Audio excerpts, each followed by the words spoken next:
Ang tanong ko lang po bakit po, maganda naman po talaga ang pinahahayag mo. Ngayon lang po talagang luklukan ng aking kaluluwa at katawan sa pananalig sa iyo. Pero po meron lang po ako isang bagay na parang hindi ko nagugustuhan.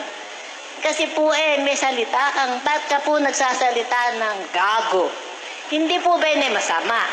Saka yung gonggong. Tanga. Tanga. Sabi ko tuloy, si Brad Eli, maganda naman ang mga sinasabi, hindi niya alam na masama rin yung sinasabi niya. Iyon lang po naman ang aking katanungan. Magbabasa po ako sa Biblia, kapatid. Kasi po, kaya akin nagtatanong, wala naman akong alam. Opo. Pakinggan niyo po itong nasa Biblia. Opo. Sa Galacia 3, versikulo 3 ng Magandang Balita Biblia, ito po'y Bibliang Katoliko. Pakinggan niyo. Tanga na ba kayo? Nagsimula na kayo sa Espiritu at ngayoy magtatapos kayo sa laman? Sa uno. O tangang mga taga-Galacia. Tawag po ni San Pablo sa taga-Galacia, tanga. Kasi po, yung tanga, hindi naman mura yun eh. Yung tanga, kondisyon ng tao na hindi nakakaunawa. Meron po talagang tanga. Pakinggan nyo, sa 49 ng awit. Ang lahat ay mamamatay. Ito na may alam niya, maging mangmang o marunong, kahit hangal, pati tanga. Ayan. Lahat daw po, marunong at tanga, mamamatay. Salita po ng Biblia yan, kapatid eh. Pagka po ikaw ay sumusunod sa Diyos, gagamitin mo ang salita ng Biblia. Masama naman po yung tanga, sabihin ko, matalino. Magagalitan Diyos sa akin, tanga ka, sinabi kong matalino ka. Pakinggan niyo po sa isang talata ng Kawikaan. 24:24.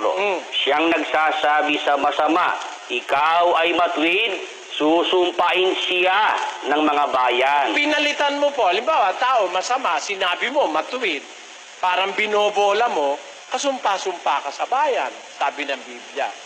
Kasamahan po, kapatid, ng pagsasabi ng totoo, yung pagsasabi ng masakit. Bahagi po yun ang pagsasabi ng totoo. Merong mga tao, para wag masaktan yung kapwa-tao, pinapalitan yung totoo.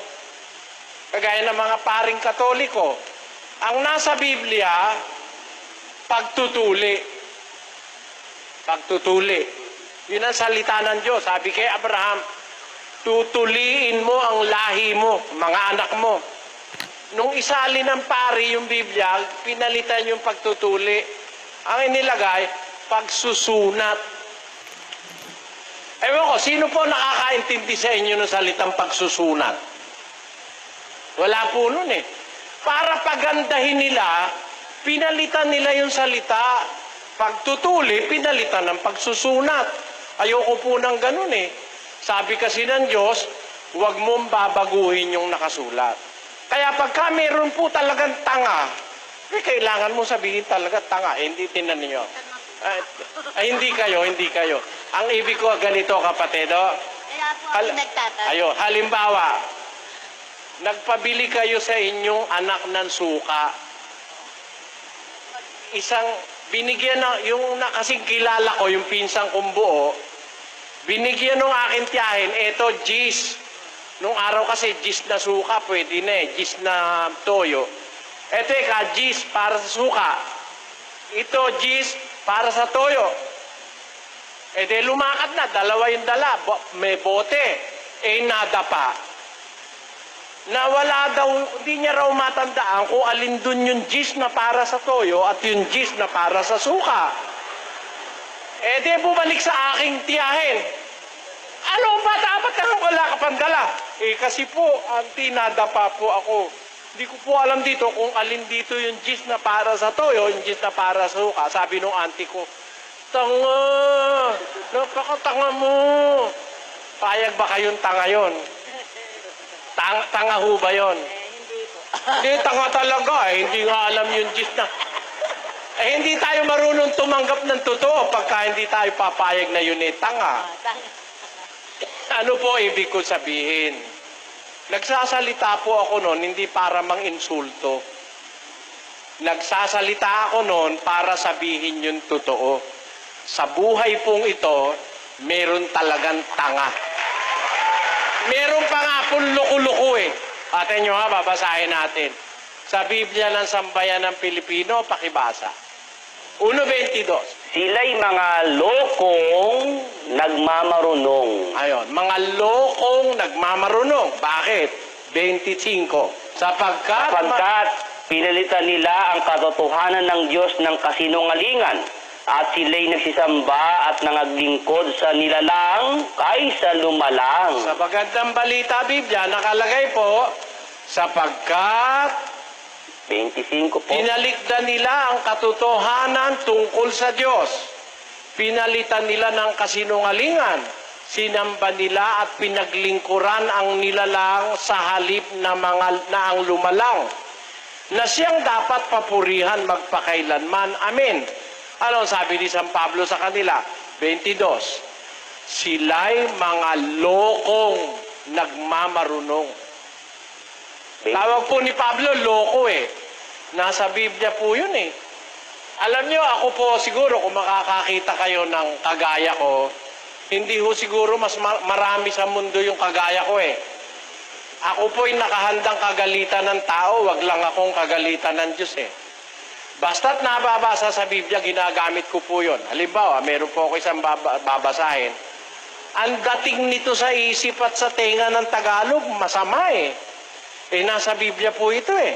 Ezekiel. Sa 23:44, at sinipingan nila siya na parang sumiping sa isang patutot. Gayon nila sinipingan si Ohola at si Oholiba na malibog na mga babae. Kita nyo, salita po ng Diyos yan eh. Eh yun ba dahil masama sa tingin, masama sa pakinig, papalitan ko po kaya yun? Bawal po ng Diyos yun. Pag sinabi ng Diyos na gano'n, yun na po yun. Paano mo, ipapalit mo ron? Pag pinalitan mo yan ng malandi, iba ibig sabihin ng malandi kaysa sa malibog. Tama po ba o hindi? Kaya ayoko pong palitan. Kung ano yung nasa Biblia, kung sinabi ng Bibliang walang hiya, sasabihin ko, di walang hiya rin. Basahin po natin. 7:13 po ng Kawikaan. Sa gayoy, hinahawakan niya siya at hinahagkan siya at may mukhang walang hiya na nagsasabi siya sa kanya. Kaya nyo, merong walang hiya ang pagmumukha eh. Palitan ho ba natin yun para lang mapaligaya ko kayo? Kaya lang ako'y nagtanong dahil sa marami kong naririnig na masama yung salita na yun. Ngayon, naintindihan ko na hindi na po ako nagagalit. Salamat po sa inyo. Sana pagpalain kayo ng Panginoon.